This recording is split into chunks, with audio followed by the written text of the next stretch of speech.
Hello dear students, welcome to motion online. और हम लोग इस क्लास में डिस्कस कर रहे थे अपना अध्याय लैंगिक प्रजनन। कौन से पौधों में? पुष्पी पादपों में। पुष्पी पौधों में लैंगिक प्रजनन कैसे होता है, और इसमें मैंने आपको क्या क्या चीजें सिखा दी थी। इसमें मैंने आपको बहुत अच्छे से बच्चे सिखा दिया है आपके दोनों जननांगों की संरचनाओं के बारे में, और उनके अंदर कैसे नर युग्मक और मादा युग्मक बनते हैं, यहां तक की कहानी मैं आपको सिखा चुका हूं। यानी एक तरीके से हम बात करें तो हमने पहले अध्याय में भी पढ़ा था कि पहले अध्याय में हमने पढ़ा था कि लैंगिक जनन को 3 भागों में बांट के पढ़ सकते हैं। यस और नो? आइए जरा देखते हैं। जब हम लैंगिक जनन की बात कर रहे हैं पुष्पी पादपों में, तो पुष्पी पादपों को हम आराम से जब भी लैंगिक जनन हम करेंगे कहीं पे भी,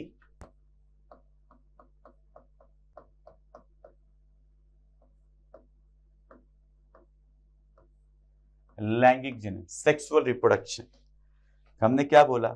सेक्सुअल रिप्रोडक्शन को, लैंगिक जनन को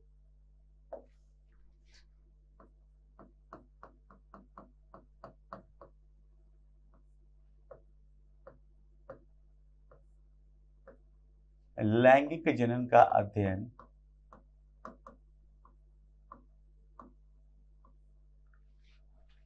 सरल व सुगम रूप से करने के लिए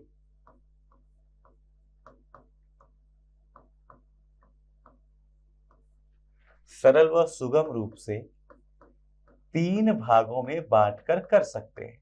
वैसे तो ये पहले चैप्टर में आप लोगों ने सीख लिया है, 3 भागों में बांट कर कर सकते हैं। नहीं, पहले चैप्टर में सीख लिया, वही बात है और वही चीज पढ़ रहे हैं, कुछ नया नहीं पढ़ रहे। बांट कर 3 भागों में बांट कर सकते हैं। क्या कर सकते हैं आप? लैंगिक जनन का अध्ययन। जो 3 भाग कौन कौन से होंगे जरा देखना। ये लो 3 भाग हो गया, 1 भाग, 2 भाग, 3 भाग। जिसमें से पहला भाग क्या है? जिसमें से पहला भाग होता था मेनली युग्मक जनन। युग्मक जनन था। और दूसरा भाग होता है युग्मक का स्थानांतरण।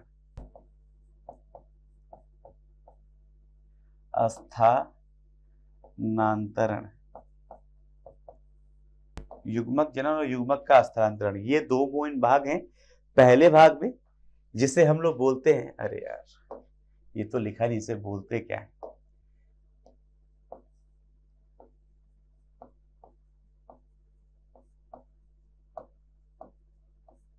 ये जो अवस्था है, जो पहली अवस्था है, इसे हम लोग बोलते हैं पूर्व निषेचन प्रक्रिया। यस और नो? या पूर्व निषेचन अवस्था। ये क्या कही जाती है बच्चे? पूर्व निषेचन अवस्था। क्लियर है? जो दूसरी वाली है इसे बोलते हैं हम लोग निषेचन की अवस्था।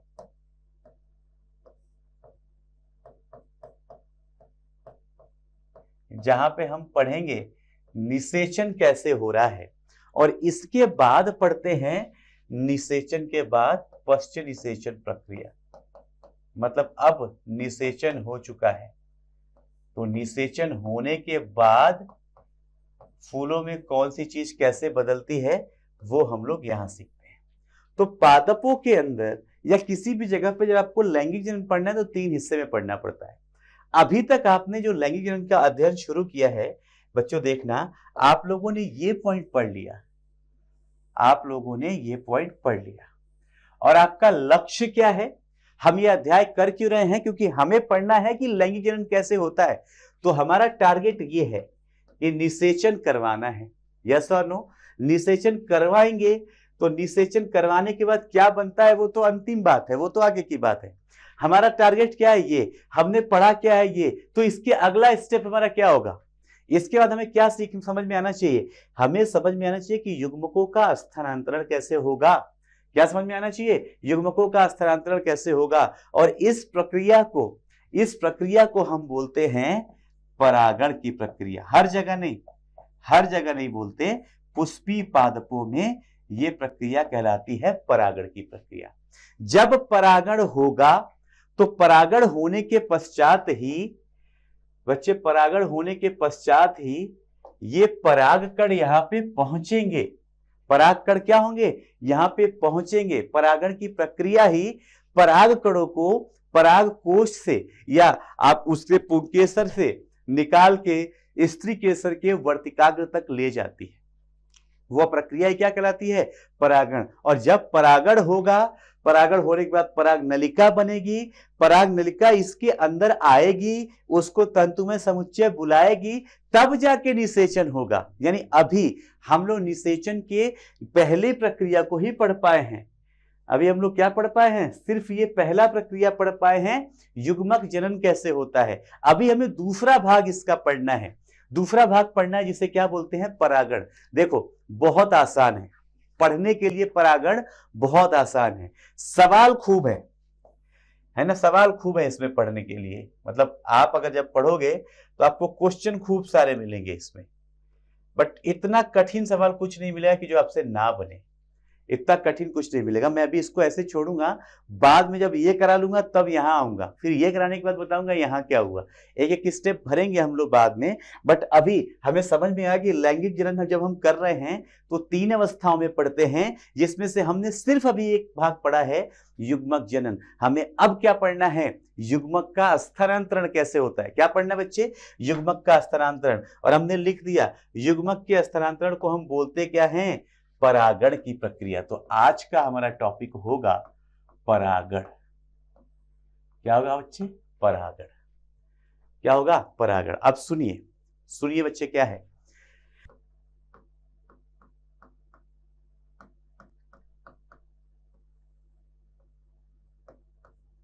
परागकणों का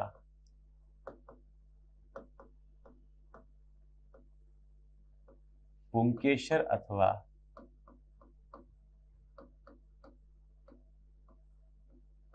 परागकोश, आप जो बोलना चाहे बोल लीजिएगा, पुंकेसर या परागकोश से निकल के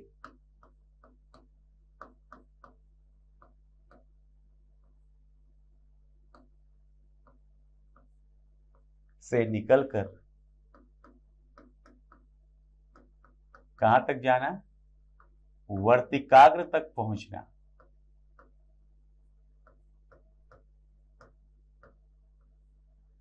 परागकणों का पुंकेसर या परागकोश से निकलकर वर्तिकाग्र तक पहुंचना, वर्तिकाग्र तक पहुंचने की प्रक्रिया,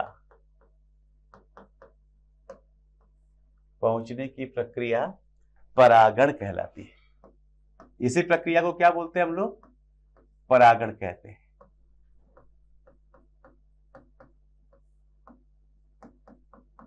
क्या कहलाती है बच्चे ये प्रक्रिया, परागण कहलाती है। समझ में आया। परागकणों का पुंकेसर से निकल के या परागकोश से निकल के स्त्री के या मादा भाग के वर्तिकाग्र तक पहुंचने की प्रक्रिया को क्या बोलते हैं, परागण बोलते हैं। अब देखिए, अब आप समझिएगा, ये तो परिभाषा हो गई, नंबर मिल जाएगा, लेकिन हमें सीखना है, कहानी समझना है कि ये परागण जरूरी क्यों है। ये परागण जरूरी क्यों है, ये हमें समझना है। तो होता क्या है बच्चे, अलग अलग पौधों की प्रजातियों में, अलग अलग पुष्पी पादपों की प्रजातियों में जो पराग कणों की जीवन आयु है वो अलग अलग होती है ना। अलग अलग पौधों में पराग कणों की जीवन आयु क्या होती है, अलग अलग होती है। यानी अगर वो उतने समय में परागकण पहुंच गया वर्तिकाग्र पे, तब तो वो पराग नलिका बना के निषेचन कर पाएगा, अन्यथा नहीं कर पाएगा। अन्यथा क्या कर पाएगा, नहीं हो पाएगा।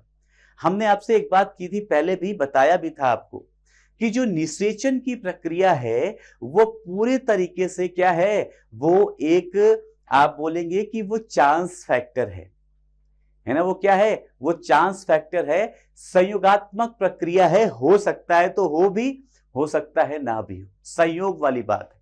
लिखता हूं मैं इसको और आपको समझाता हूं। बहुत बढ़िया से पॉइंट है ये। निषेचन की प्रक्रिया एक संयोगात्मक प्रक्रिया है। मतलब अगर चांस भिड़ेगा तो होगा, नहीं तो नहीं होगा।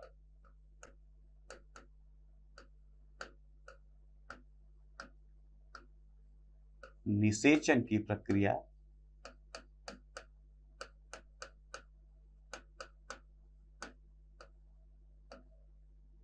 एक संयोगात्मक प्रक्रिया है।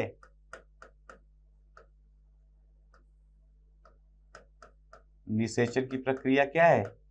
एक संयोगात्मक प्रक्रिया है, मतलब निषेचन बाई चांस होता है। अतः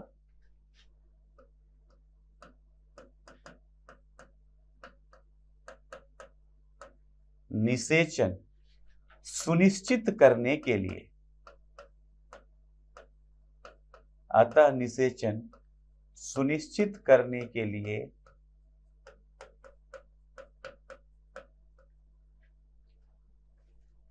पादपों में हमेशा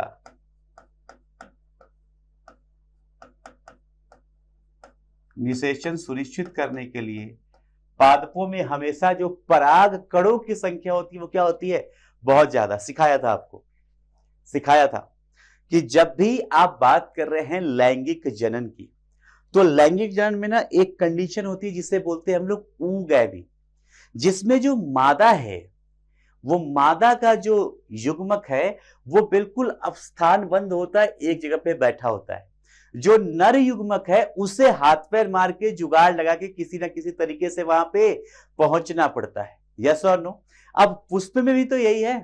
पुष्प में जब पुष्पी पादपों की बात करें तो मादा के अंदर बन गया अंडकोश, अंडकोश बोल रहे हैं। अंडाशय के अंदर आपका बीजांड, बीजांड के अंदर बन गया भ्रूण कोश। क्या बन गया? भ्रूण कोश बन गया। भ्रूण कोश के अंदर बन गई अंडकोशिका या अंडाणु, लेकिन वो बन के वहीं बैठी है। जाना किसको है? जाना किसको है? पराग कण को। और पराग कण को जाने में कोई गारंटी नहीं वो पहुंच पाएगा या नहीं पहुंच पाएगा। तो ये पहुंच जाए, क्योंकि मैंने क्या बोला, फर्टिलाइजेशन निषेचन क्या है? Chance factor. सुनो बच्चे, बहुत बढ़िया सा सवाल बताता हूं। हमने क्या किया, एक बीकर के अंदर या छोटे से बीकर के अंदर वहां पे एक मादा युग्मक रख दिया और वहीं पे उसी बीकर के अंदर नर युग्मक रख दिया और बीकर के अंदर माध्यम ऐसा भर दिया कि जो नर युग्मक है उस नर युग्मक को, हम ह्यूमन की बात करें, शुक्राणु को एनर्जी मिल जाए और वो चलता रहे। तो पता है, अगर मैं सवाल पूछूं कि निषेचन कितनी देर बाद हो जाएगा, तो पहले ही लिखा है मैंने, निषेचन क्या? एक संयोगात्मक प्रक्रिया है, एक चांस फैक्टर वाली बात है। हो सकता है कि आप नर युग्मक छोड़े और 5 सेकेंड, 3 सेकेंड, 10 सेकेंड के अंदर निषेचन हो जाए। हो सकता है 5-7 घंटे वो स्पर्म उसी में घूमता रहे, निषेचित ना कर पाए। हो सकता है 5-7 हफ्ते लग जाए, 5-7 महीने लग जाए, 5-7 साल लग जाए। समझ रहे? एक बर्तन के अंदर ही मैंने अंड कोशिका भी रख दिया और शुक्राणु भी रख दिया, तो भी, क्योंकि जो इनका मूवमेंट है ना वो बड़ा रैंडम होता है ना, बड़ा रैंडम।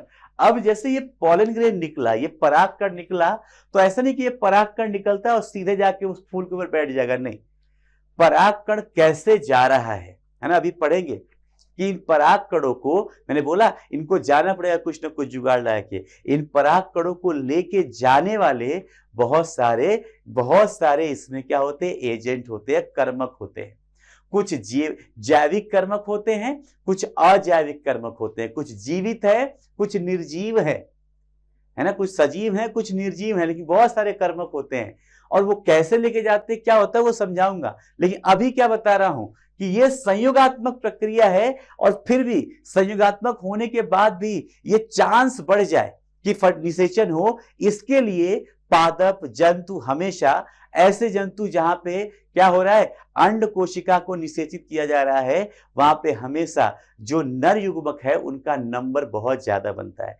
जैसे मानव की बात करो, तीसरे चैप्टर में, अगले चैप्टर में पढ़ेंगे, एक अंड कोशिका को निषेचित करने के लिए जो ह्यूमन है वो 3 से 4 मिलियन स्पर्म निकाल देता है। 3 से 4 एक कोशिका के लिए। क्यों? ताकि निषेचन हो जाए। वही अवस्था यहाँ पे निषेचन क्या है? एक संयोगात्मक प्रक्रिया है। सुनिश्चित करने के लिए पादपों में हमेशा नर युग्मक बड़ी संख्या में बनते हैं।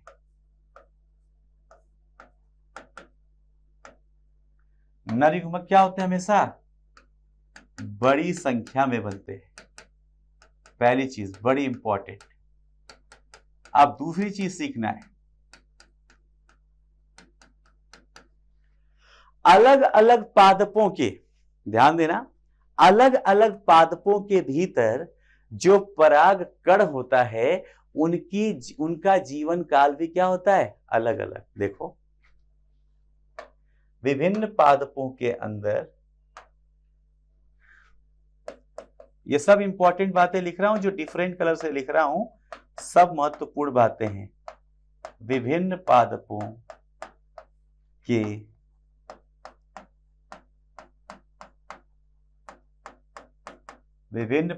के पराग कणों की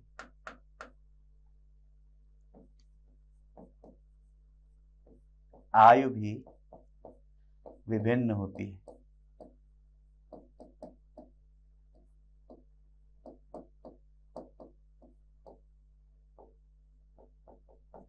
जो डिफरेंट डिफरेंट पादप हैं, जैसे डिफरेंट डिफरेंट पादपों के पराग कणों की आयु भी क्या होती है, विभिन्न होती है। आपकी एनसीईआरटी लिखती है, क्या लिख रही है एनसीईआरटी, देखो, विभिन्न पादपों में पराग कण की आयु भिन्न भिन्न है। क्या डेटा दे रखा है एनसीईआरटी का? एनसीईआरटी ने लिखा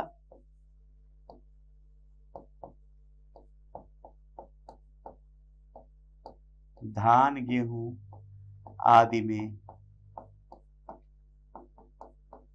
पराग कण की आयु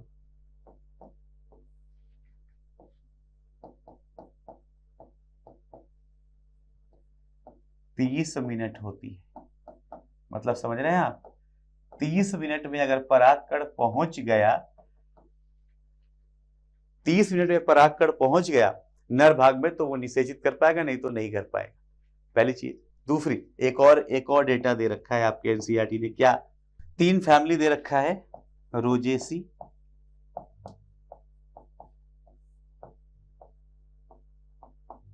लेग्यूमिनेसी,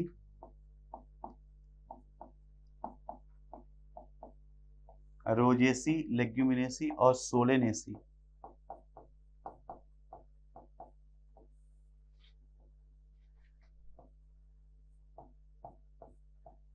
सोलेनेसी कुल में पराग कणों की आयु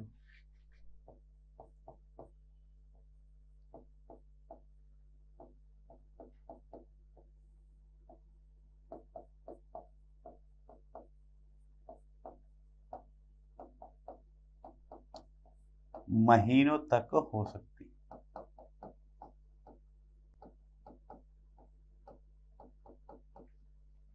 परागकणों की आयु क्या हो सकती है? महीनों तक हो सकती है। समझ में आ रहा है? क्या लिखे? 2 डेटा दे रखा है, दोनों बहुत इंपॉर्टेंट है। इसके अलावा आपकी एनसीईआरटी एक बात और बहुत अच्छी बताती है, मैं कलर चेंज कर रहा हूं क्योंकि ये बहुत बहुत इंपॉर्टेंट है।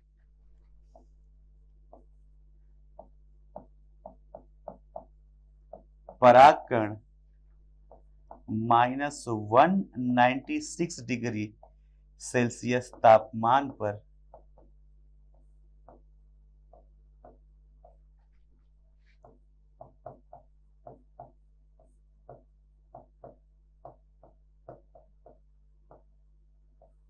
द्रवित नाइट्रोजन के अंदर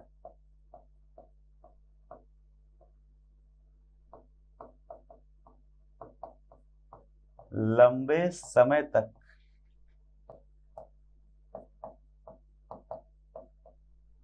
संरक्षित किए जा सकते हैं। क्या किए जा सकते हैं? लंबे समय तक संरक्षित किए जा सकते हैं। यह प्रक्रिया बहुत बहुत इंपॉर्टेंट है। यह प्रक्रिया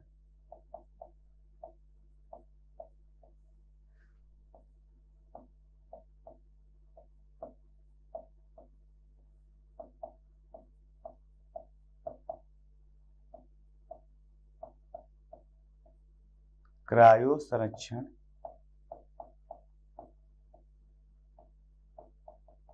यह प्रक्रिया क्या कहलाता है? यह प्रक्रिया क्रायो संरक्षण कहलाता है, क्रायो प्रिजर्वेशन कहलाता है। बहुत बहुत इंपॉर्टेंट 2 चीजें इसमें बहुत अच्छे से याद रखना। क्रायो संरक्षण में एक तो टेम्परेचर क्या है, -196 डिग्री सेल्सियस। कलर चेंज करने दो। एक तो यहाँ पे क्या याद रखना, टेम्परेचर, तापमान -1 डिग्री सेल्सियस, और दूसरा लिक्विड नाइट्रोजन। इनको क्या बोलते हैं हम लोग, क्रायो प्रिजर्वेशन बोलते हैं। ये पूरी की पूरी एनसीईआरटी के पॉइंट्स है बच्चे, है ना। अब सवाल ये आता है कि जो पराग कण हैं, इनके साथ एक बढ़िया सी बात आपकी एनसीईआरटी में और लिखी है कि जो पराग कण हैं, ये इनकी जो जीवन काल है वो अलग अलग पौधों में अलग अलग है, समझ गए। कुछ का जीवन काल बहुत लंबा है, जो बहुत रेजिस्टेंट होते हैं। आपके एनसीईआरटी में डेटा नहीं दिए गए, अच्छी बात है, बट कुछ परागकण हैं जो कई सालों तक जिंदा रह सकते हैं। पता है क्यों? क्योंकि बताया था, इनके ऊपर का जो बाह्य चोल है, जो स्पोरोपोलिन से बना हुआ है। किससे बना हुआ है बच्चे? इसके ऊपर का जो बाह्य चोल है, जो स्पोरोपोलिन से बना हुआ है, वो जो है वो बहुत ज्यादा रसायन अवरोधी पदार्थ है। बहुत ज्यादा टेम्परेचर, बहुत ज्यादा पीएच, सब कुछ झेल लेता है और जिंदा रहता है। यस और नो? इसलिए परागकणों की आयु क्या होती है? बहुत ज्यादा। और आपको एक बढ़िया सी बात और बतानी है परागकणों के बारे में। सुनिए, आपकी एनसीईआरटी लिखती है कि जब परागकण परागित होते हैं, मतलब एक जगह से दूसरी जगह जाते हैं, एनसीईआरटी की कहानी है तो बताना ही है, बता देता हूं।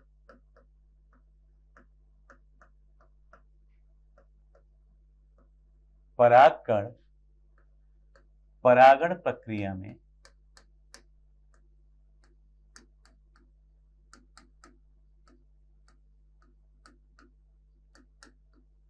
परागकण जो है परागण प्रक्रिया में मानव संपर्क में आते हैं।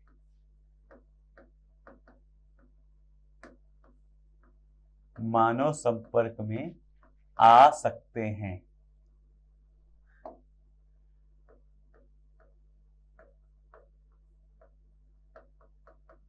ये क्या होते हैं? मानव संपर्क में आ सकते हैं।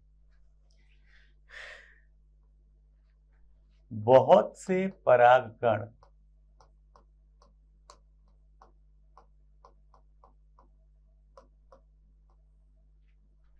मानवों में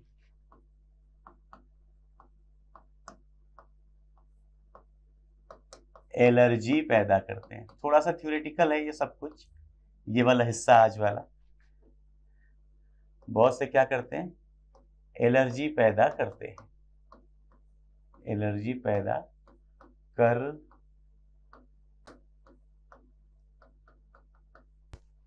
एलर्जी पैदा कर सकते हैं।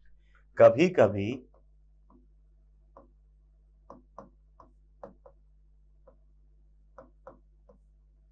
आकार में बहुत छोटे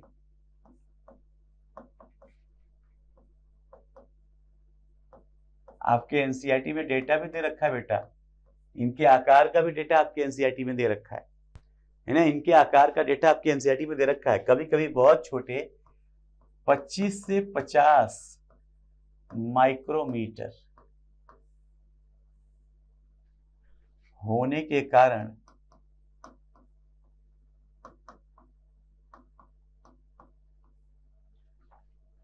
ये श्वास नलिका में जाकर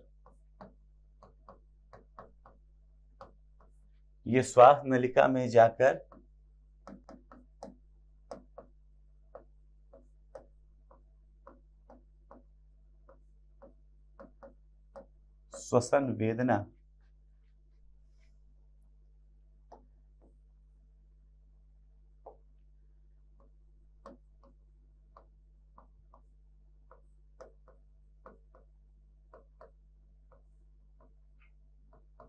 या विकार भी उत्पन्न करते हैं।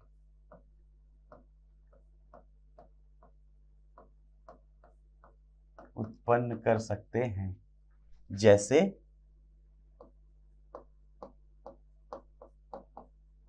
दमा, अस्थमा। ये दमा, अस्थमा ऐसी बीमारियां भी दे सकते हैं इंसान को। क्लियर बच्चे?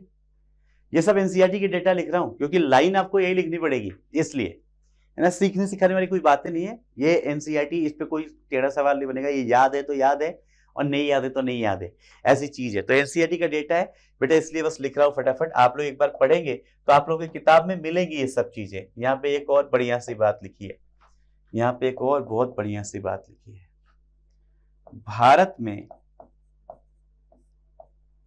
क्या बोलते हैं उसको, पार्थेनियम,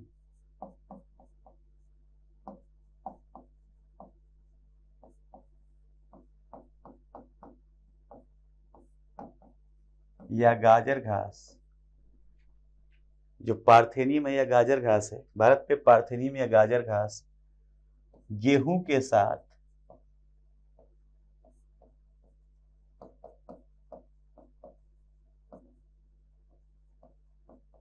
आयातित हो गई थी।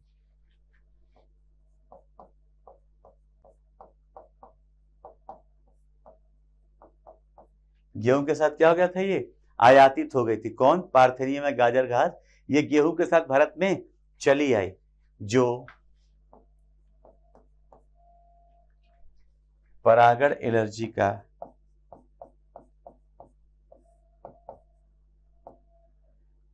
परागकण एलर्जी का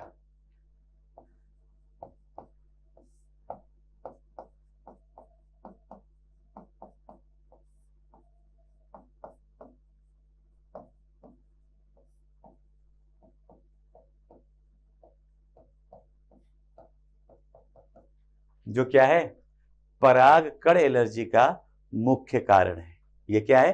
परागकण एलर्जी के मुख्य कारणों में से एक। तो यहां पे हमने बात कर ली बच्चे कि जो परागकण है वो एलर्जी पैदा करते हैं, लेकिन हमारे दिमाग में ये बात नहीं आनी चाहिए कि परागकण हमेशा हमें क्या कर रहे हैं, नुकसान पहुंचा रहे हैं। अगर ऐसा हम सोचते हैं, ऐसा हमारे दिमाग में आता है तो गलत है। परागकणों से बहुत सारे फायदे भी हैं और लोग इनसे बहुत सारे फायदे ले रहे हैं। चलो बताता हूं कि परागकणों से फायदा क्या होता है। अब जब हमने ये बात सीख लिया बच्चे कि परागकण पादप से मतलब नर पुष्प से निकलने के बाद उनका कुछ जीवन काल होता है, कुछ समय तक जीवित रहते हैं और वो वर्तिकाग्र पे जाके पराग नलिका बना के निषेचन कर रहे हैं। मतलब सीधी सी बात है कि जो पराग कण हैं, पराग कणों के अंदर इतना पोषण, इतना भोजन संचयित तो होगा, तभी तो वो ये काम कर पाएंगे। और इसी का फायदा उठाते हैं हम लोग। क्या करते हैं, देखिए क्या याद रखना है, परागकण से फायदे क्या क्या हो जाते हैं। परागकणों में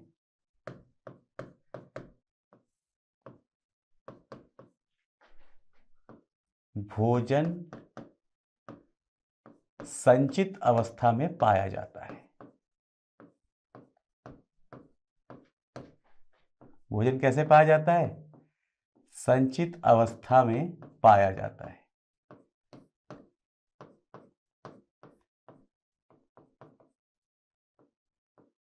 परागकणों में भोजन कैसे पाया जाता है? संचित अवस्था में। और समझिए, हम लोग उसी भोजन को, परागकणों के अंदर जो संचयित भोजन है, उसी भोजन को निकाल के और पॉलन टैबलेट बना चुके हैं, जो हमारे लिए, हमारे खाद्य पदार्थों की आपूर्ति के लिए यूज होता है, एज ए सप्लीमेंट, संपूरक के तरह यूज होता है।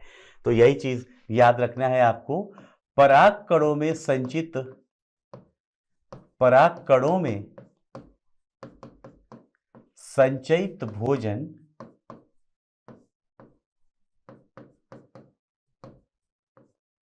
परागकणों में संचयित भोजन को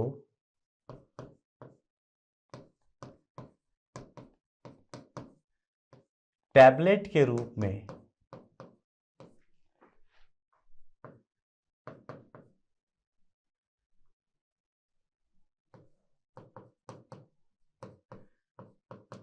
बाजारों में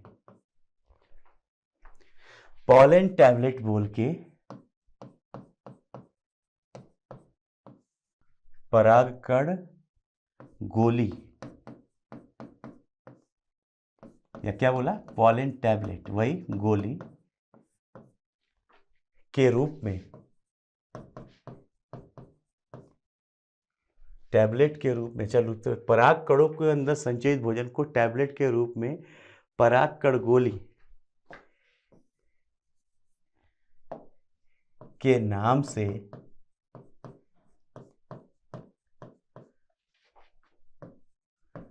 हाल के वर्षों में ही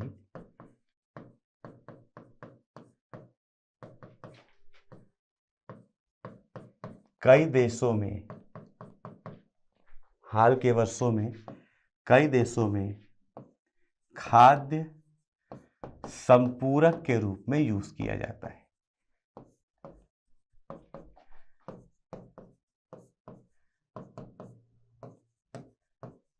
खाद्य संपूरक के रूप में उपयोग में लिया जाता है, उपयोग में लिया जाता है। स्पष्ट है बच्चे?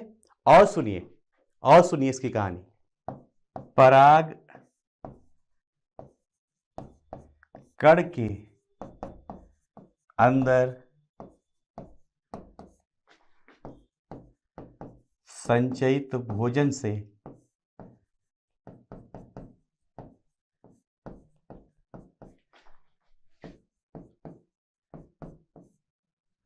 ऊर्जा तरल यानी सिरप भी बनाए जाते हैं।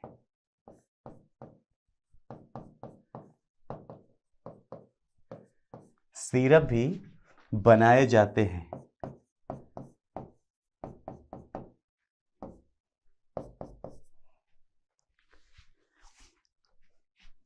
घोड़ों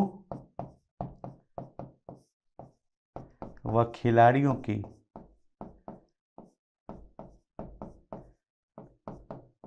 घोड़ों व खिलाड़ियों को त्वरित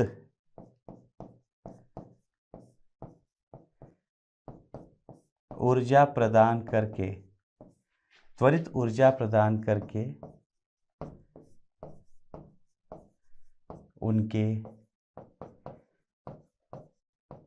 बेहतर प्रदर्शन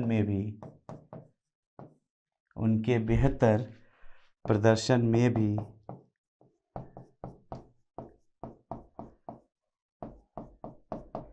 पराग कणों के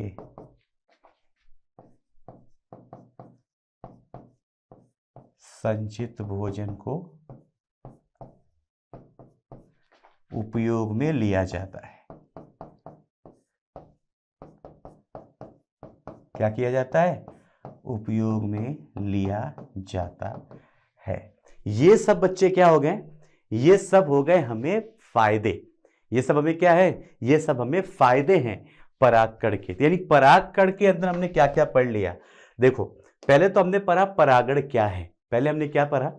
हमने पहले पढ़ा कि परागण क्या है। परागण क्या है ये सीखा। फिर उसी में हमने एक बात की कि भाई जो पराग कण होते हैं, ये विभिन्न पराग कणों की जो आयु सीमा है वो विभिन्न होती है। कुछ प्रजातियों का उदाहरण आपके एनसीईआरटी में दिया था, मैंने वो भी मेंशन कर दिया, आपके जो पुस्तक में दे रखा है। फिर हमने ये भी बात की कि ऐसा नहीं है कि पराग कणों को जैसे हम लोग मानव के शुक्राणुओं को हम संचयित करके रख सकते हैं द्रवित नाइट्रोजन में -196 डिग्री सेल्सियस पे तापमान पे, जिसे हम लोग क्रायो प्रिजर्वेशन बोलते हैं, हम उस तरीके से भी इसको प्रिजर्व करके संरक्षित करके रख सकते हैं और आवश्यकता पड़ने पे लंबे समय के बाद में उपयोग में ले सकते हैं। तो हमने पहले इसकी जीवन काल के बारे में पढ़ लिया। इंपॉर्टेंट है, छोटी छोटी लाइनें हैं, सीधी सीधी पूछी जाती हैं और सीधा सीधा ही आपको लिखना होगा। ठीक है, हमने ये पढ़ा। फिर हमने तुरंत तत्काल प्रभाव से ये भी पढ़ लिया बच्चों कि जो परागकण होते हैं, ये परागकण बहुत से लोगों में एलर्जी के लिए भी जिम्मेदार हैं। मतलब बहुत से लोग जब परागण का मौसम आता है और ये परागकण विभिन्न पुष्पों से निकलते हैं तो इनका जो आकार है वो बहुत छोटा है। मैंने लिखा है बिकॉज एनसीईआरटी में दे रखा है, 25 से 50 माइक्रोमीटर की इसकी आकृति है, आकार है। और इतना छोटा होने की वजह से श्वसन नलिका से हमारे अंदर, हमारे नेजल पैसेज में, हमारे नाक के द्वार से घुस के हमारे नसिका में जाता है और वहां पे जाने के बाद हमारे शरीर के जो रक्षात्मक तंत्र हैं उनको एक्टिवेट करता है और इस वजह से एलर्जी, छींकना, खांसना, नाक से पानी आना, ऐसी चीजें भी शुरू हो जाती है। क्लियर है बच्चे? तो परागकण एलर्जी का भी कारण है।